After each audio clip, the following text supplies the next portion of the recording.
الحمد لله وكفى وسلام على عباده الذين اصطفى أما بعد أعوذ بالله من الشيطان الرجيم بسم الله الرحمن الرحيم واضرب لهم مثلا أصحاب القرية إذ جاءها المرسلون صدق الله العظيم۔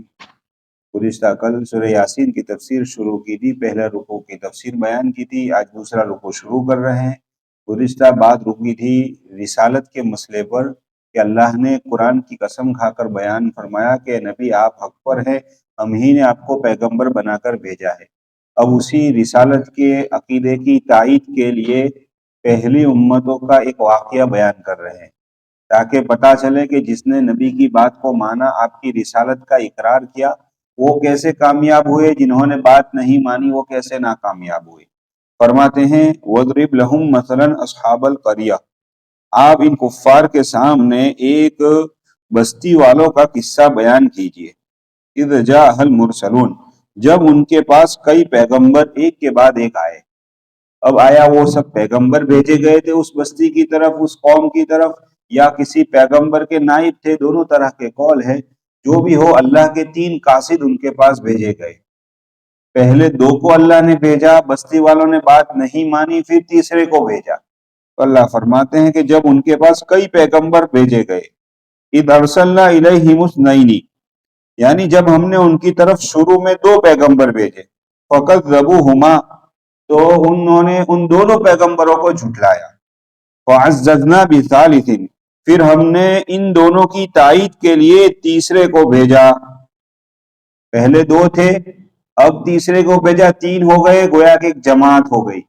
ایک اصول، قرآن اصول بیان کرتا ہے، ایک اصول بیان کیا کہ تین یہ جمع بہووچن کی عربی کے لحاظ سے کم مقدار ہے، منیمم مقدار جمع جس کو کہتے ہیں جماعت کا اطلاق تین پر ہوتا ہے۔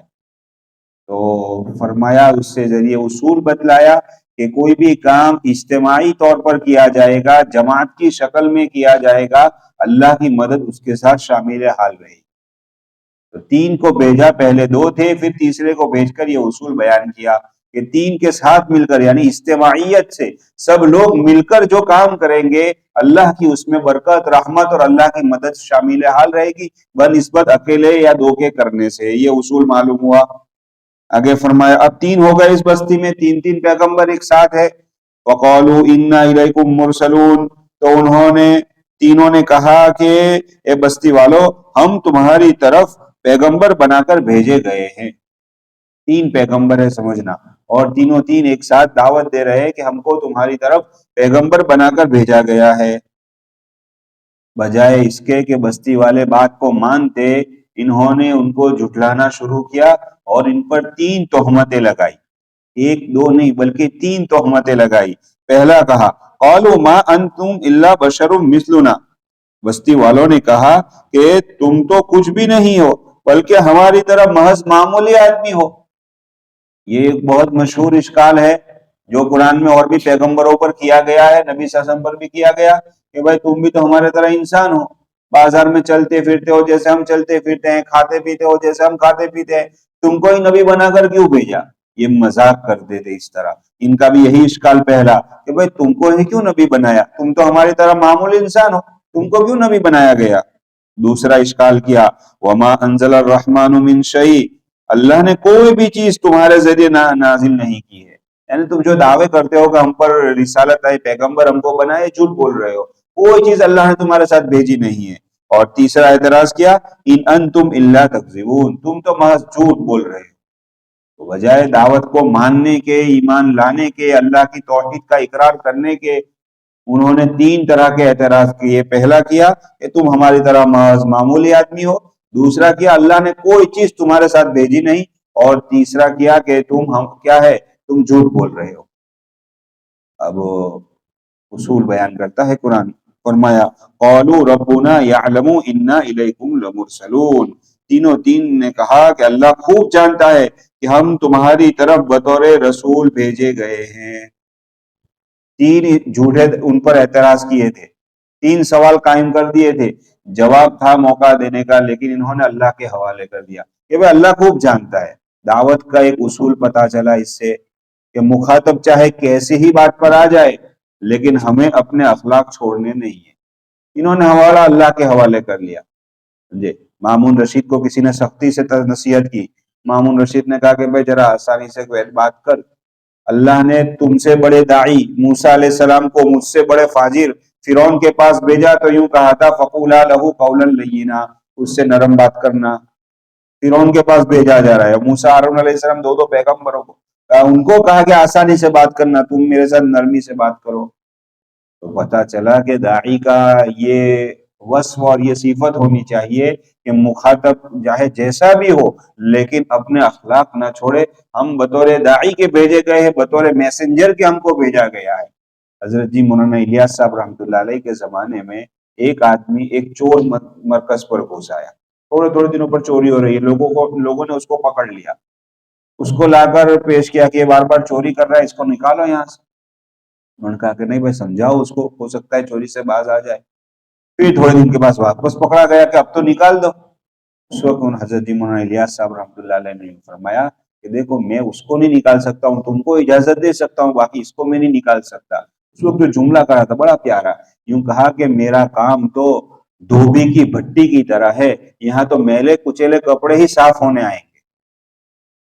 پیاری بات کہی کہ یہ تو میرا جو کام ہے دعوت کا وہ تو دھوبی کی بھٹی کی طرح ہے، میلے کچیلے کپڑے ہی یہاں دھوبی کے یہاں تو صاف، جو صاف ہوں گے وہ تھوڑی دھوبی کے ہم دیں گے۔ تو کہا کہ یہاں تو ایسے میلے کچیلے کپڑے ہی صاف ہونے آئیں گے، اب ان پر محنت کرنا ہے۔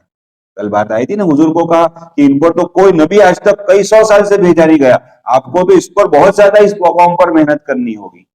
تو یہ اصول بتایا۔ تو بات یہ چل رہی تھی کہ دیکھو 3 جھوٹی تہمت لگائی بستی والوں نے، لیکن انہوں نے اپنے اخلاق نہیں چھوڑے، انہوں نے معاملہ اللہ کے حوالے کر دیا کہ اللہ یعنی ہمارا رب خوب جانتا ہے کہ ہم کو پیغمبر بنا کر بھیجا گیا ہے، چاہے تم جو بھی کہنا ہو کہو، وما علینا الا البلاغ المبین، اور ہماری ذمہ داری تو صاف اور واضح طور پر احکام کو تم تک پہنچا دینا ہے۔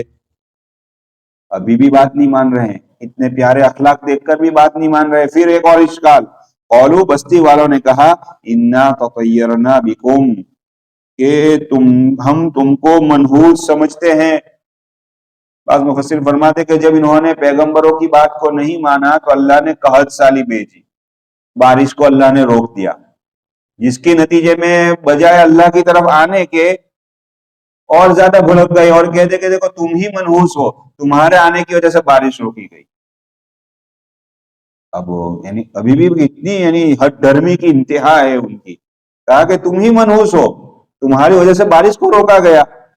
لئن لم تنتہوا، دھمکی دے رہے ہیں، لئن لم تنتہوا، اگر تم باز نہ آؤ گے، لنرجمنکم، تو ہم تمہیں سنسار کر دیں گے، پتھر مار کر ہلاک کر دیں گے، وَلَيَمَسَّنَّكُم مِّنَّا عَذَابٌ أَلِيمٌ، یا سنسار سے پہلے بھی ہماری طرف سے تمہیں دردناک سزا پہنچے گی۔ دھمکی پر دھمکی دی جا رہی ہے۔ بجائے پیغمبروں کی بات کو ماننے کے، انسان جب ہٹ دھرمی پر آ جاتا ہے پھر انسان کسی کی بات سنتا نہیں ہے۔ کل بات آئی تھی ابو طالب کی کہ حضور آخری وقت میں کہہ رہے ہیں، لیکن کہتے ہیں کہ میں نے آڑ کو نار یعنی جہنم کو پسند کرتا ہوں، کہ میں یہ آڑ لے کر نہیں جانا چاہتا کہ موت کے ڈر سے بھتیجے کے دین پر ایمان لے آیا۔ کہا کہ بھلے جہنم پسند کروں گا لیکن یعنی اخترت الآڑ علی النار، میں نے آڑ کو نار پر یعنی جہنم پر پسند کیا۔ انسان جب ہٹ درم بن جاتا ہے تو صلاحیت ماننے کی، قبول کرنے کی ختم ہو جاتی ہے۔ تو فرماتے ہیں تو دو دھمکی دی کہ ہم تو پتھر مار کر ہلاک کر دیں گے اگر تم باز نہیں آئے تو۔ جواب میں ان تینوں نے کہا قولوا طائرکم معکم، وہ پیغمبروں نے کہا تمہاری نحوست تو خود تمہارے ساتھ ہے۔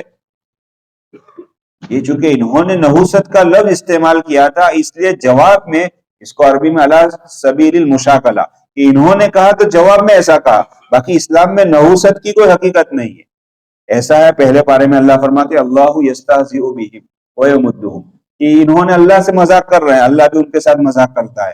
اللہ مذاق نہیں کرتا، لیکن چونکہ انہوں نے مذاق کا لفظ استعمال کیا، جواب میں اللہ نے مذاق کا لفظ استعمال کیا۔ یہاں پر بھی انہوں نے نحوست کہی کہ تم منحوس ہو، کہا کہ تمہاری نحوست تو تمہارا کفر ہے، تمہارے کفر کی وجہ سے اللہ نے بارش کو روکا ہے، تمہارے اعمال ہے ایسے۔ تو نحوست کی اسلام میں منحوس مارنے کی کوئی حقیقت نہیں ہے، یہ غیروں کا طریقہ ہے۔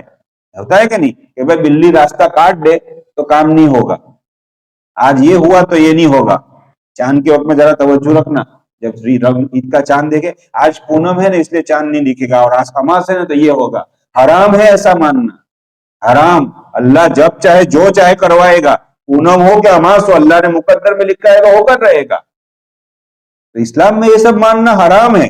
اللہ جو ایک یہ سورت کا انتخاب اسی لیے پہلے کل بات آئی نا، قلب القرآن سورہ یاسین کو کہا، پورے قرآن کا دل ہے سورہ یاسین، اور چونکہ پورے قرآن میں 3 باتیں سب سے زیادہ بیان ہے، توحید اللہ کی، جو بھی ہوتا ہے اللہ سے ہوتا ہے، رسالت اور آخرت، تینوں تین کو بہت کھول کر اس سورت کے اندر بیان کیا، اسی لیے تو روزانہ اس کے پڑھنے کی ترغیب دی گئی ہے۔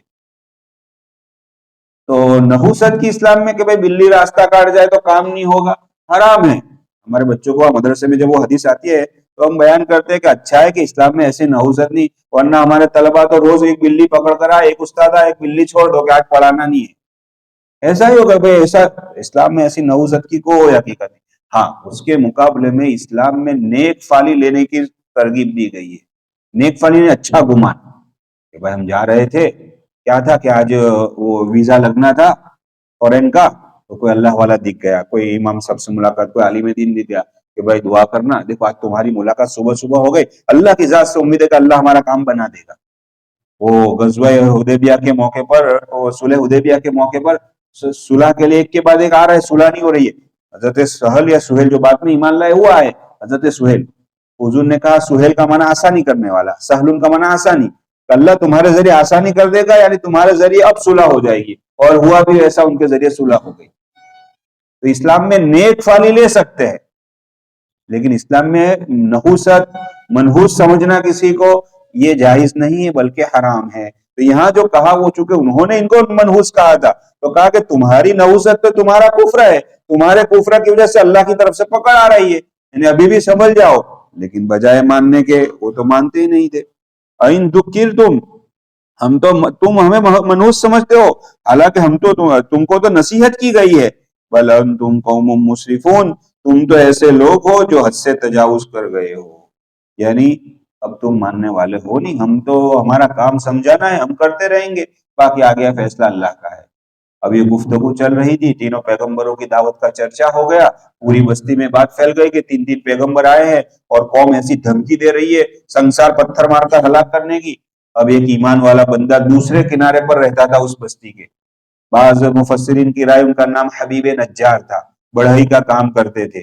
انہوں نے سنا کہ 3 پیغمبر ہماری بستی میں آئے اور قوم کا معاملہ ان کے ساتھ یہ چل رہا ہے، تو کیا کہتے ہیں، وَجَاءَ مِنْ أَقْصَى الْمَدِينَةِ رَجُلٌ يَسْعَىٰ، تو شہر کے دوسرے کنارے سے ایک آدمی جو پہلے سے مسلمان تھے، ان کے آنے سے پہلے، وہ دوڑتے ہوئے آئے۔ دوڑتے ہوئے اس لیے آئے کہ ان کو ڈر لگا کہ اگر میرے پہنچنے میں تھوڑا ڈیلے ہوا اور تاخیر ہوئی تو کہیں میری قوم ان 3 پیغمبروں کو شہید نہ کر دے، اس خوف کی وجہ سے وہ دوڑتے ہوئے وہاں سے آئے۔ ایک اصول بیان فرمایا پھر مفسرین نے یہاں پر، وہ 3 پیغمبر تو اللہ کی طرف سے پیغمبر بنا کر بھیجے گئے تھے، یعنی باہر سے آئے ہوئے تھے اس بستی میں، یہ آدمی تو شہر کے اندر رہنے والے تھے۔ پتا چلا کہ مقامی آدمی جب تک تعاون نہیں کرے گا وہاں تک دعوت کا کام نہیں ہو سکتا۔ یہ 3 باہر سے آئے تھے، انہوں نے کہا، وہ دوڑتے ہوئے آئے کہ بھئی ان کا میں ساتھ دوں ورنہ میری قوم ان کو ہلاک کر دے گی۔ تو پتا چلا کہ مقامی کے تعاون کے بغیر دعوت کا کام نہیں ہو سکتا، ایک اصول اس سے پتا چلا۔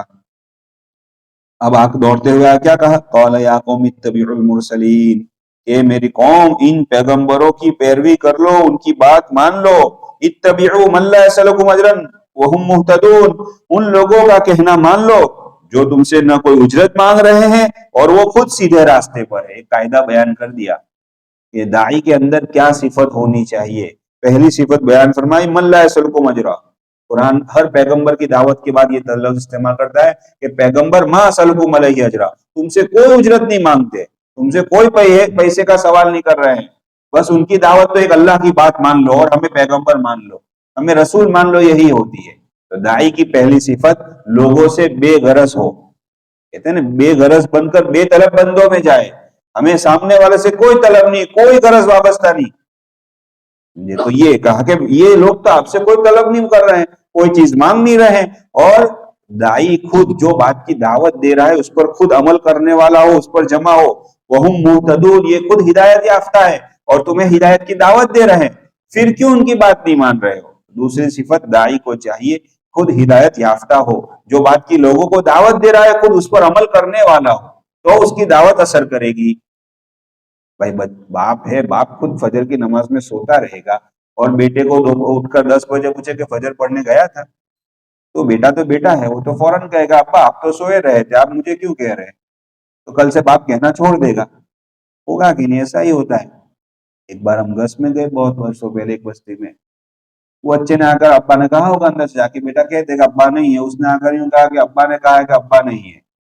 بچے بچے ہوتے ہیں، تو بچے تھوڑی اکرام کے بھائی باپ کے سامنے ایسا نہیں بولنے کا، وہ تو کہیں گے ابا آپ تو فجر کی نماز پڑھتے نہیں اور مجھے فجر کی تعلیم دیتے ہیں۔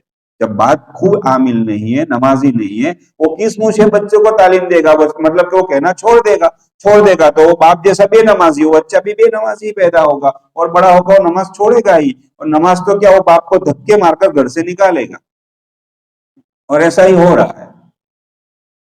جس بچے کے خاطر ماں باپ دن رات ایک کرتے ہیں، دوڑ دھوپ محنت سب، کیوں کہ اولاد کے خاطر، لیکن اولاد کو اگر دیندار نہیں بنایا تو اولاد کا معاملہ آگے چل کر باپ کے ساتھ ایسا ہوگا۔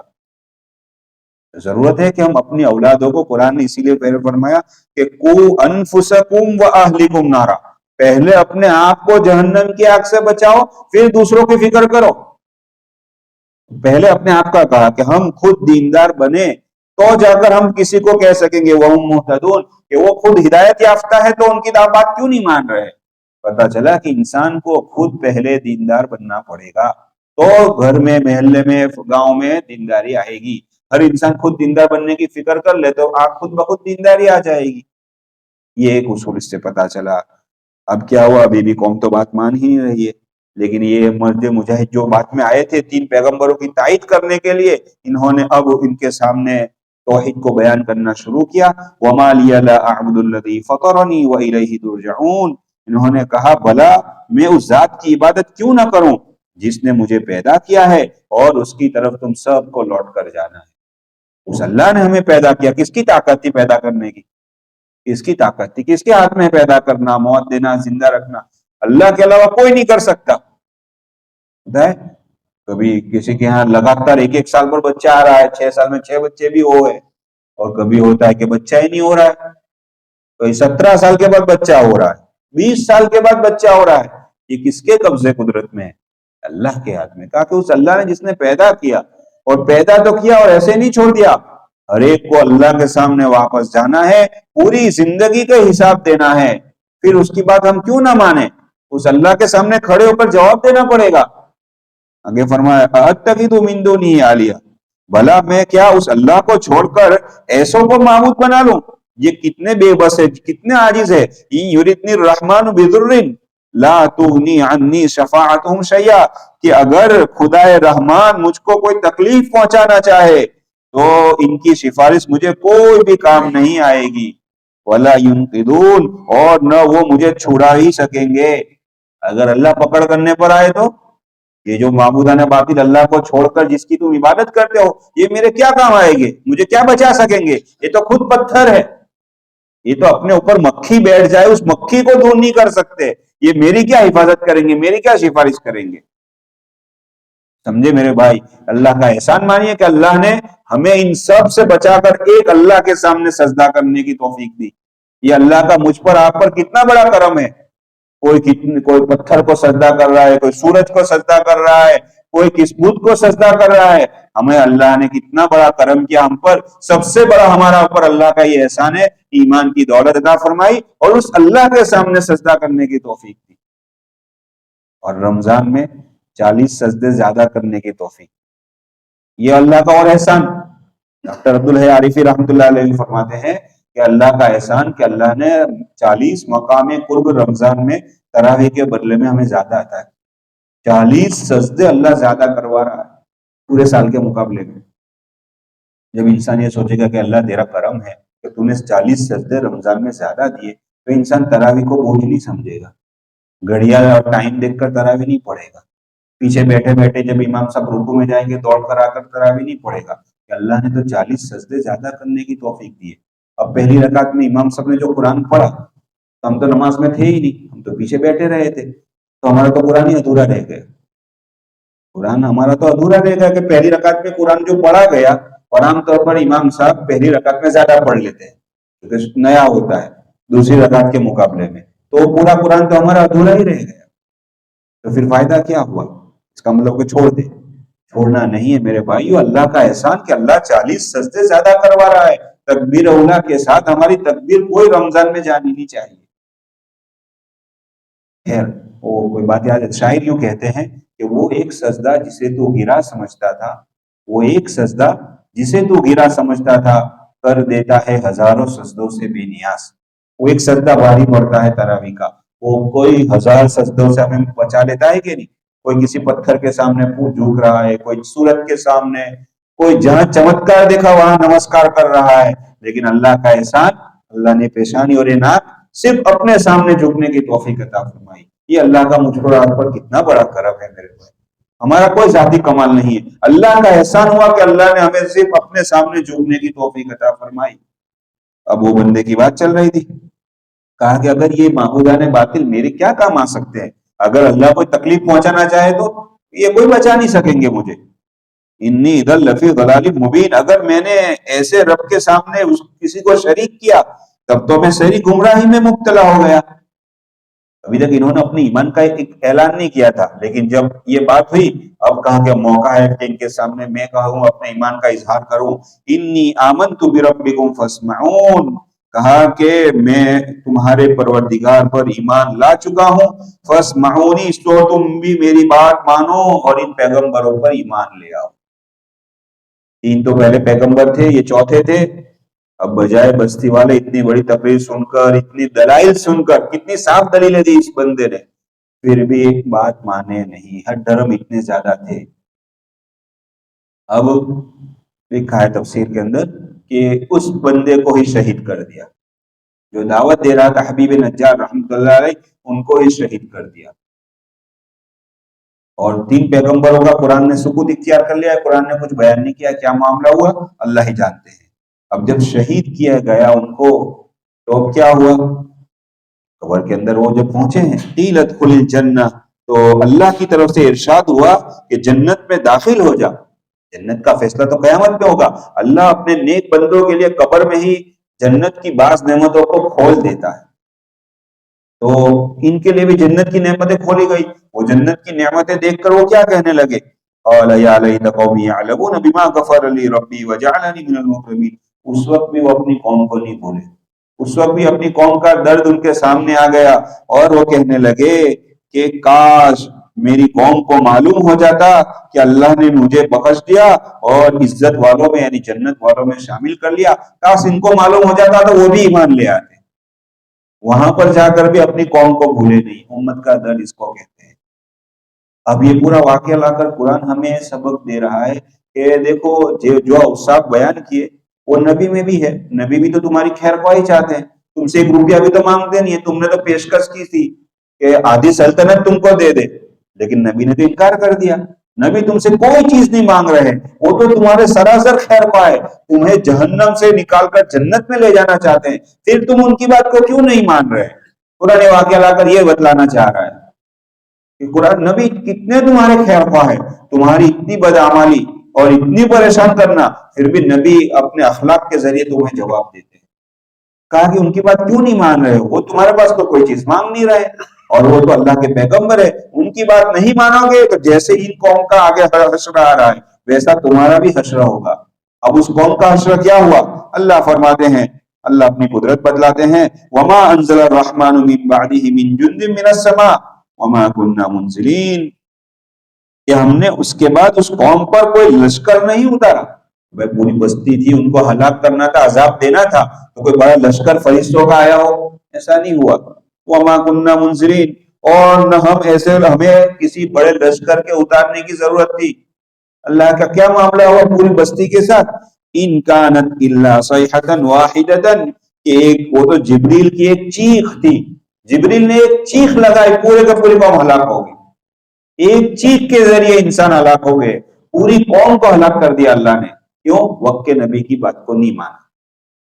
تو گویا کہ مشرکین مکہ کو کہا جا رہا ہے اگر تم نہیں مانے میرے نبی کی بات کو، میں قادر تو ہوں، تو میں اگر چاہوں گا تم کو بھی ہلاک کر سکتا ہوں ایسے۔ اور قرآن کے پڑھنے والوں کو بھی تعریف دی جا رہی ہے، اگر نبی کی سنتوں سے اعراض کرو گے اور نبی کا چہرہ جیسا تمہیں چہرہ پسند نہیں آئے گا، نبی کے لباس جیسا لباس تم کو پسند نہیں آئے گا، تو تم پر بھی اللہ کا عذاب آ سکتا ہے۔ آج جو ہمارے اوپر پریشانی ہے اس کے اسباب میں سے ایک سبب یہ بھی ہے کہ ہمیں اپنے پیارے نبی کا چہرہ، آپ کے لباس، آپ کا کھانا پینا، آپ کا اٹھنا بیٹھنا، آپ کا رہنا سہنا ہمیں پسند نہیں آ رہا ہے۔ ہمیں تو شیطان کے چیلوں کے ان کے کپڑے، ان کے لباس، ان کے تہوار، ان کے طور طریقے پسند آ رہے ہیں، پھر اللہ کی نظر میں ہم کیا ہے، گر گئے۔ قُلْ إِن كُنتُمْ تُحِبُّونَ اللَّهَ فَاتَّبِعُونِي يُحْبِبْكُمُ اللَّهُ۔ اے نبی آپ کہہ دیجئے اگر تم اللہ سے محبت کرتے ہو تو نبی کی اتباع کرو، تو اللہ تم سے محبت کرے گا۔ آج اللہ ہم سے اللہ ہم سے ناراض ہے کیونکہ ہم نے نبی کے طریقوں کو چھوڑ دیا۔ قاری محمد صدیق صاحب باندھوی قریب زمانے میں ایک بزرگ گزرے، بہت لمبی نظر میں، اس کا ایک مصرع یہ بھی ہے کہ عشق نبی کا دعویٰ تو آسان بہت ہے ساقی، نبی کا عاشق کے دعوے تو بہت سارے لوگ کرتے ہیں، عشق نبی کا دعویٰ تو آسان بہت ہے ساقی، فرمان نبی پر مائل ہونا سب کے بس کی بات نہیں، لیکن نبی کی بات کو مانو، یہ سچا عاشق رسول ہے، جو جتنا سنت پر چلے گا قیامت میں نبی سے اتنا قریب ہوگا۔